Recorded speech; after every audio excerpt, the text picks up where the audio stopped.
दोस्तों, B are Chopra Mahabharat 2 अक्टूबर 1988 से दूरदर्शन पर प्रसारित होने वाला भारतीय टेलीविज़न के इतिहास में सबसे लोकप्रिय धारावाहिक में से एक है। तो चलिए आपको बताते हैं इस महाभारत के शूटिंग से जुड़े कुछ रोचक किस्से। जब महाभारत में भीष्म पितामह को बाण लगते हैं और वह बाणों के सैया पर लेट जाते हैं, इस दृश्य में मैकेनिकल इफेक्ट का इस्तेमाल किया गया था। तीर लगते समय भीष्म पितामह का किरदार निभाने वाले अभिनेता मुकेश खन्ना जी को आते हुए तीर को अपने हाथों से पकड़ना था। ये तीर पतले तार से खींचे जाते थे और तेजी से हाथ से पकड़ने होते थे। इसके बाद जब तीर शरीर के आर पार दिखाए गए हैं, तब हाथों पैरों में कपड़े के अंदर लोहे की प्लेटों का इस्तेमाल किया गया था, जिसमें एक प्लेट में तीर का आधा हिस्सा और दूसरी प्लेट में तीर का आधा हिस्सा लगाया जाता है। इस तकनीक का उपयोग बाणों की सैया में किया गया था, जिसे देखकर लगता था कि तीर आर पार हो गए हैं। एक इंटरव्यू में बी आर चोपड़ा की पत्नी रेणु चोपड़ा ने बताया था कि महाभारत में काफ़ी बड़े स्टार कास्ट थी, इसके बावजूद बहुत सारे लोगों की ज़रूरत होती थी। महाभारत के युद्ध का सीन भी काफ़ी मुश्किल से शूट हो पाया था। हुआ ये कि सीन के शूटिंग के लिए एक बड़ा सा मैदान चाहिए था, लेकिन दिक्कत ये थी कि बी आर चोपड़ा को एक ऐसा मैदान चाहिए था जहाँ बिजली की खंभे ना हो, क्योंकि महाभारत के समय में बिजली नहीं होती थी।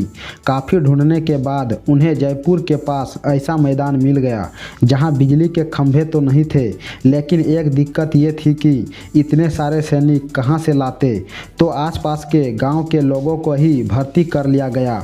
उन्हें सैनिक बनाकर युद्ध के सीन को शूट कर लिया गया। बताया जाता है कि महाभारत की शूटिंग सुबह 6 बजे से लेकर शाम के 6 बजे तक होती थी। महाभारत के युद्ध से पहले जब श्री कृष्ण ने विराट रूप दिखाया था, इसमें श्री कृष्ण को अर्जुन से बड़ा दिखाना था, तो उसके लिए 2 अलग अलग सूट तैयार किए गए।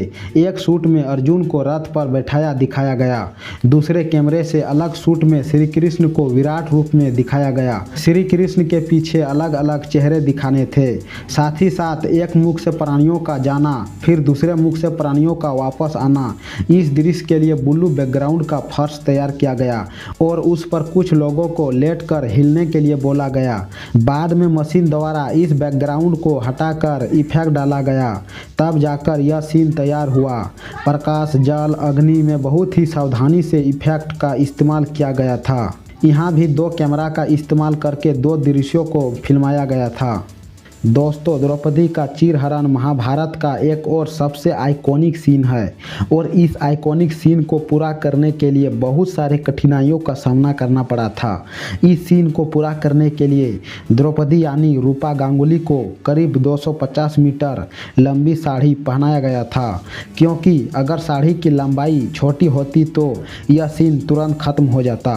दोस्तों, इस सीन को पूरा करने के लिए सभी किरदारों को बहुत ही ज़्यादा इमोशन होना पड़ा था, खास करके द्रौपदी को, क्योंकि वही इस सीन की मेन फोकस थी। इस सीन को पूरा करने के बाद रूपा गांगुली अपने को एक कमरे में बंद कर लिया और करीब आधे घंटे तक रोती रही।